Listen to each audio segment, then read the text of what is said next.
Bienvenue dans le JT d'ici, toute l'actualité des Alpes du Sud en images. Dans l'actualité ce soir, avant toute chose, la fin du conflit dans la station de Monclar, dans les Alpes d'Haute-Provence. Après une matinée de grève, un accord a été trouvé et surtout signé entre le maire et les représentants du personnel. Une plainte a été cependant déposée par le maire pour la dégradation de la caisse des remontées et la mise hors service du télésiège. L'attente de la neige pour les stations de basse altitude. Céus est toujours fermée, comme l'Aille dans le Champsaur. Une demande de chômage technique a été déposée par la régie du Champsaur. La neige revient ce samedi et surtout dimanche, a priori jusqu'à basse altitude. Le col du Lotaré restera finalement ouvert à la circulation pour ce grand week-end de retour. Le sport avec ce samedi du hockey sur glace et les 80 ans du club de hockey de Briançon. Et puis la Laetitia Roux, une belle réussite, c'était ce jeudi soir à Réallon. La météo, de la neige, je vous le disais, ce samedi, et du vent également, avec des pointes à 5 km/h. Et puis de la neige à partir de 1800 mètres ce samedi qui pourrait descendre et s'abaisser jusqu'à 1000 mètres ce dimanche. Bienvenue dans le JT d'ici avec pour fait du jour aujourd'hui cette grève à Monclar. C'est un fait assez atypique dans le monde des stations de sport hiver. La moitié du personnel était en grève ce matin à l'occasion de ce conflit qui dure depuis des mois, pour pas dire des années, entre une partie des salariés et le maire de la station de Monclar, le bien connu Henri Savornin. Il y avait beaucoup de tensions. La station est restée fermée pour des raisons de sécurité une bonne partie de la matinée. Elle a finalement réouverte après la signature d'un protocole d'accord en fin de matinée. Un ouf de soulagement après beaucoup de tension sous l'œil des gendarmes du Lozay ou encore de Seine-les-Alpes et le PSIG de Barcelonnette. Reportage de DC TV signé Olivier Milleville. Voilà ce que l'on pouvait trouver à la station de Monclar dès 7 h ce matin. Tag sur la piste, banderole apposée sur les filets de sécurité ou sur les vitres du télésiège. Décor typique d'un piquet de grève installé pour durer. Elle est illimitée, ça y est, on y est. C'est pas faute d'avoir essayé de négocier depuis pas mal de temps, mais on est sur un refus catégorique du maire de négocier pour le moment. Donc on y est, voilà, préparer un peu les banderoles, voilà, on est les permanents, donc à tout préparer. On va accueillir un peu la clientèle avec des tracts pour expliquer un peu le pourquoi et le comment. Et puis voilà, tout en étant très pacifique. Au vu de la situation, le directeur de la sécurité n'a pas d'autre solution que de prendre la décision de fermer les pistes, faute d'avoir assez de personnes compétentes. 50% du personnel est en grève. Vous me signez un papier, voilà, comme quoi. Voilà. Pour l'instant, il n'y a personne qui monte. Ok, Manu. Cela fait maintenant depuis 4 mois que le torchon brûle entre la mairie et les salariés. Le passage aux 35 heures sans compensation salariale a du mal à passer. Le dialogue de sourds avec le maire aussi. Qui est-ce qui a fermé les serrures? Ça, c'est pas nous, quoi. Nous, je sais pas si vous nous faire passer le chapeau là-dessus. Bon, on fait constater, puis vous vous démerdez. D'accord. En tout cas, nous, on n'est pas là pour casser du matériel, on revendique des choses, des idées, mais on n'est pas là pour... Oui. Vous irez où pour 500 francs, 500 € qui sont? Justement, j'avais très peur. Le dialogue de sourds continue malgré la station en grève. Le bâtiment des forfaits est fermé, le télésiège est mis hors service. Les skieurs commencent à arriver, ils veulent comprendre. Les grévistes tentent d'expliquer la situation en distribuant des tracts et en débattant directement avec eux. Discussion compliquée. Vous avez compris que là c'est le dernier jour, que la semaine prochaine c'est plus les vacances, que c'est votre outil. À la limite, mettez-vous en grève demain, ça sera mieux parce que nous les Parisiens. Mais il y aura peut-être un peu moins d'impact. Je pense que là vous êtes mis contre vous les vacanciers, honnêtement. Parce que les vacanciers, autant ils vous suivent, mais nous bloquer alors que nous on paye. On ne bloque pas les appareils. Je suis belge, donc je suis un peu décalé, je ne comprends pas très bien ce qui se passe, mais voilà, c'est dommage parce qu'on n'est pas contre eux, on est à la base avec eux, et là c'est tout l'inverse qui se passe. Ils se mettent tout le monde, tout le pays des cadeaux, donc voilà, c'est dommage.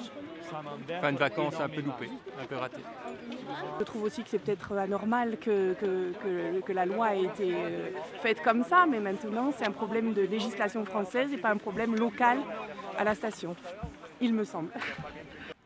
Pour le moment, ils ne peuvent pas. Donc, nos délégués du personnel sont en train de négocier avec le maire et le chef d'exploitation pour essayer de trouver une entente par rapport aux revendications qu'on a, essentiellement sur la perte de salaire et le paiement de la prime conventionnelle d'ancienneté.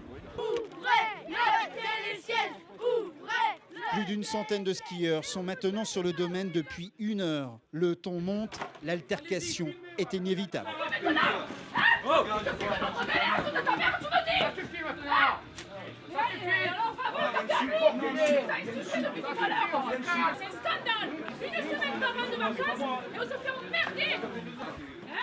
Très vite, les 10 gendarmes présents sur le site maîtrisent la situation. 11h30, un protocole est sur le point d'être signé. Alors on a trouvé l'accord pour les salariés permanents sur une revalorisation salariale de 7,2% en complément différentiel avec modulation annuelle du temps de travail suivant la convention collective sur la base de 35 heures pour les permanents. On a donc l'accord des saisonniers grévistes également, qui ont été très solidaires avec nous. Et donc tout rentre dans l'ordre et on est très content. Moi, je suis un peu révolté contre une chose aussi insipide. Pour une affaire qui était conclue dans ma lettre du 30 décembre dernier, ça ne méritait pas de mettre en panne un télésiège, fermer toutes les portes. Non, ça ne méritait pas cela. Bon, quoi qu'il en soit, c'est une peccadille qui est passée. Elle coûte cher aux commerçants et à la station pour le nombre de skieurs perdus aujourd'hui. On va passer là-dessus et on repart sur de bonnes bases. Poignée de main glaciale, sourire de circonstance, la grève a été levée en fin de matinée. Le conflit, lui, risque fort de se prolonger sur le terrain juridique. Le maire a porté plainte pour dégradation et mise hors service du télésiège. Les salariés concernés par la rétroactivité des primes d'ancienneté pourront porter l'affaire au prud'homme. La station de Monclar n'a pas fini d'essuyer les stigmates de ce conflit. Oui, à noter que ce protocole d'accord doit encore être validé par l'inspection du travail d'ici à la fin de la semaine prochaine. Le manque de neige dans les stations de sport d'hiver, en particulier dans les stations de basse altitude, continue à se faire sentir. C'est le cas en particulier dans l'ouest du département des Hautes-Alpes, du côté du Dévoluy, du côté du Champsaur. La station de Séuz est toujours fermée. Même chose pour la station de Laye, où seuls les fils-neige pour les enfants fonctionnent sur le front de piste de la station de Laye. Résultat, des mesures de chômage technique ont été lancées par la régie des stations du Champsaur. 15 demandes pour 15 personnes qui ne peuvent être embauchées à ce stade dans la station. Il y a bien sûr le manque de neige, mais également le mauvais temps. C'est ce ciel couvert que l'on a eu pendant toutes les vacances de Noël qui joue un mauvais tour aux stations. Écoutez Gérald Martinez, il est maire de Saint-Léger-les-Mélèzes. Voilà, il faut que le froid arrive, voilà, c'est la douceur et puis les précipitations qui sont relativement désagréables puisque ça nous enlève de la clientèle. Les gens, quand il pleut, ils ne viennent pas. Hein. C'est vrai que c'est beaucoup plus agréable de skier avec le soleil. Voilà, non, ce n'est pas les températures qui nous ont péjoré vraiment, parce que s'il avait fait beau, ça aurait skié bien. Mais bon, malheureusement, les précipitations ne nous ont pas arrangé. Et la neige, je vous le disais, devrait a priori faire son retour ce samedi et surtout dimanche matin jusqu'à 900 ou 1000 mètres, on le souhaite pour les stations. Notez que le col du Lautaret sera ouvert à la circulation ce week-end. Pour autant, le Conseil général conseille aux touristes présents dans le Queyras ou encore dans le Guiers 3, dans les stations, de plutôt emprunter l'itinéraire qui passe par Gap et la route nationale 85 et la Mure pour entrer vers la région Rhône-Alpes afin de ne pas engorger outre mesure le col du Lautaret qui risque d'être victime de fortes chutes de neige et en particulier de congères suite au vent qui est également annoncé. Notez que le risque d'avalanche est toujours fort marqué sur l'ensemble des massifs des Alpes du Sud. Passons au sport à présent avec un beau week-end qui s'annonce et d'abord du hockey sur glace avec le retour de la Ligue Magnus ce samedi soir, les Gapensais qui recevront Angers à l'Alpe Arena et les Briançonnais, les Diables Rouges qui accueilleront l'équipe de Brest. Le tout sera précédé de beaucoup de cérémonies à l'occasion des 80 ans du club de Briançon des Diables Rouges. Ce seront des événements que vous vivrez en direct et également dans nos JT sur DC TV, la télévision des Hautes-Alpes et de l'Ubaye. Sport toujours avec la Laetitia Roux, une belle réussite. Le temps s'est dégagé, le temps de la réussite de cette épreuve de ski alpinisme qui s'est déroulée ce jeudi soir sur la station de Réalon. Laetitia Roux l'a emporté comme on pouvait s'y attendre chez les dames. Mathéo Jacquemou de Luce-Lacrotte chez les hommes. Reportage de DC TV, il est signé Adrien Citeau.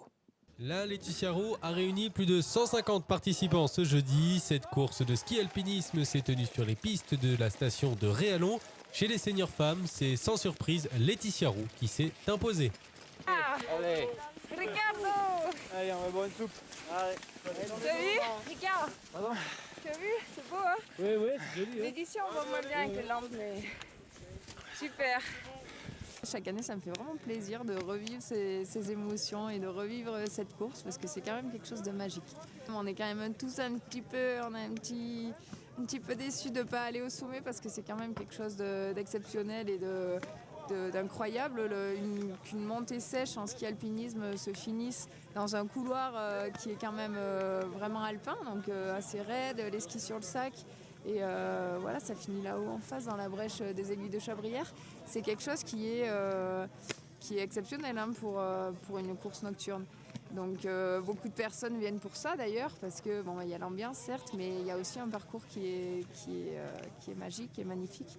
Et donc voilà, c'est un petit peu quand même dommage, mais bon, c'est comme ça. Et puis ça finissait quand même sur un parcours alpin hors piste en conversion, donc c'était quand même un beau parcours aujourd'hui. Et chez les hommes, de belles surprises comme Rudy Mollard, coureur cycliste sur le Tour de France qui signe le 2e temps du Senior Scratch Homme. Mon sport, c'est plutôt le vélo, mais j'aime bien ces sports-là. L'hiver, c'est agréable et puis je pratique quand même beaucoup le ski de fond, le ski alpinisme, mais j'aime bien faire ces courses-là. C'est une bonne préparation pour le vélo. Et les deux sports sont complémentaires et ça permet aussi de varier l'entraînement. Le vélo, la saison, c'est long, ça commence début février, ça finit fin octobre. S'il faut encore en faire tout l'hiver, dans la tête, c'est difficile. Et en plus, j'adore le ski comme ça, c'est ma passion. Donc, je peux aller lier deux et c'est génial pour moi. Là, c'est une montée sèche, donc ça me va bien.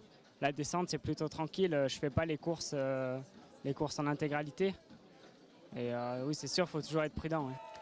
Le tracé a légèrement été modifié. La dernière portion de grimpe dans les Aiguilles de Chabrières a finalement été annulée à cause des risques d'avalanche. Cela n'a pas empêché Matteo Jacquemou de terminer premier chez les seniors hommes et de recommencer une seconde fois le tracé. Bonsoir. Ouais, super. Arrivé du premier à l'instant même.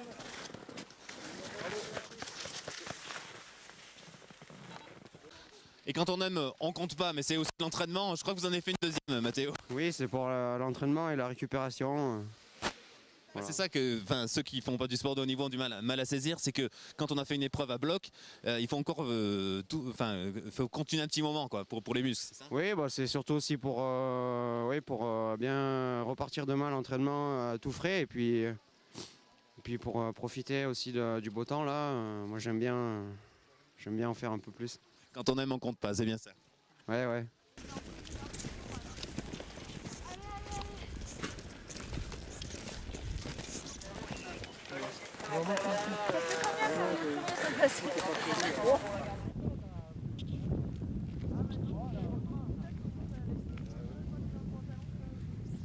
Allez, c'est la fin là. Allez. Allez. Un pied. Le spectacle était au rendez-vous ainsi que les spectateurs donc pour cette 6e édition de la Laetitia Roux de Réallon.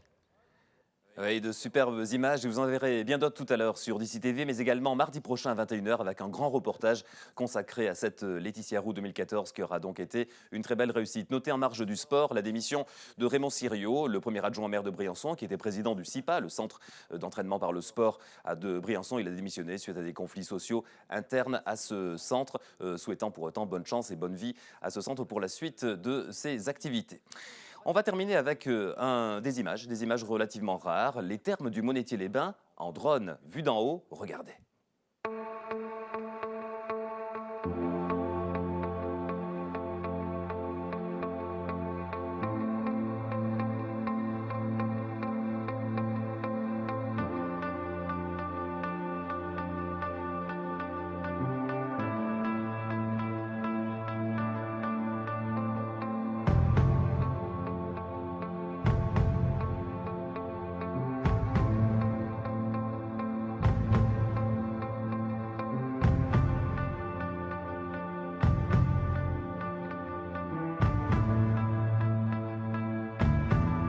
Terme du Monétier par drone, avouez que cela fait envie. L'info d'ici revient dans un quart d'heure. On va passer à l'actualité d'ailleurs à présent avec Dominique Le Guen. L'état de catastrophe naturelle bientôt établi après les intempéries en Bretagne. Najat Vallaud-Belkacem, la porte-parole du gouvernement, l'a annoncé après le Conseil des ministres. À Quimperlé, le niveau de la Laïta est en baisse, mais la vigilance reste de mise. De nouvelles précipitations sont annoncées pour le week-end. Être là, tout simplement. Les fans de Michael Schumacher ont tenu à offrir leur présence et leur soutien à leur idole pour son 45e anniversaire. Venus pour beaucoup d'Italie, ils ont déployé leur banderole devant l'hôpital de Grenoble, où le pilote est toujours plongé dans le coma après son accident de ski. Bon anniversaire Michael, et reviens-nous vite, t'es le plus fort.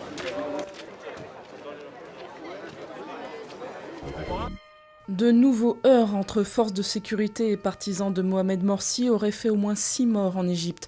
Des affrontements ont éclaté en marge de manifestations à l'appel de la coalition islamiste, coalition chapeautée par les frères musulmans qui réclament le retour au pouvoir du président destitué par l'armée.